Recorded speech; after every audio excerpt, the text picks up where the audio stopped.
legal bang gawin ng mga kolektor ng isang loaning company na ipahiya ka sa mga tao at bantaan na ipapabarangay kung hindi magbabayad, lalo na kung hindi naman intensyon na malate na magbayad?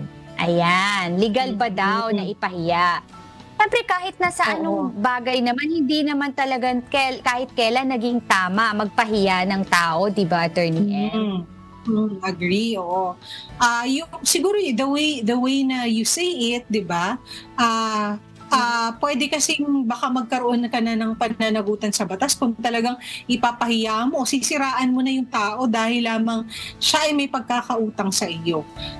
Pero ibig sabihin, hindi naman ibig sabihin yun, Attorney J, hindi ka na pwedeng maningil. Pwede namang maningil, pero wala nang paninira. Huwag mo nang siraan. Pwede ka talagang, pwede tayong maningil. Maraming iba't ibang paraan ng paniningil. Pwede kang magpadala ng demand letter.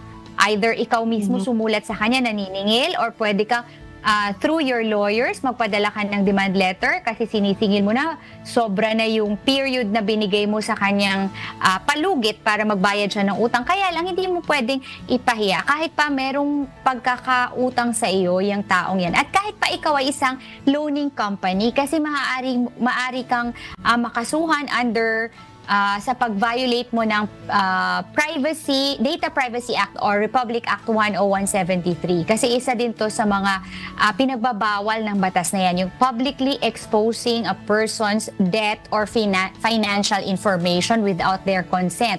Ayan, pinagbabawal yan ng batas. Tapos pwede rin tayong ma-libel or ma-slander. O kaya, pwede rin kung nandun yung elements ng threats, di ba? Kung talagang tinitreten mo na yung nagkaroon ng utang sa'yo, kahit pa loaning company ka, hindi siya maaaring excuse na pwede kang magpahiya ng tao, di ba, Attorney M? Pwede rin, Attorney J, kung pinost yan sa social media, pwede rin pasok sa cyber life.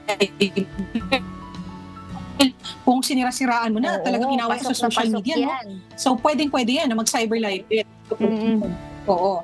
Although, Attorney, doon sa pangalawang parte ng kanyang katanungan, gusto din natin i-qualify na kung naman talaga lapse na yung period, o halimbawa may napag-usapan sila na within this period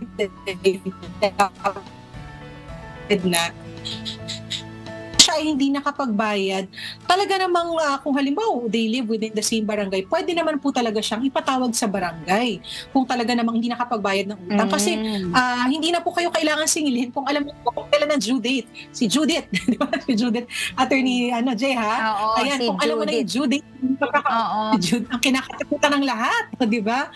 Yan. So pagka ganyan po, kahit hindi na po kayo singilin, kasi ang presumption ng batas, dapat alam niyo kung kailan kayo dapat nagbabayad ng utang. Lalo na kung may kasulatan kayong pinirmahan, Attorney J, na within halimbawa 15th of the month ay talagang ikay nagbabayad, o dapat talagang magbayad ng utang. At kung hindi, talagang pwede rin naman po kayong ipatawag sa barangay. At hindi naman yun pananakot. Pwede kayo ipatawag sa barangay.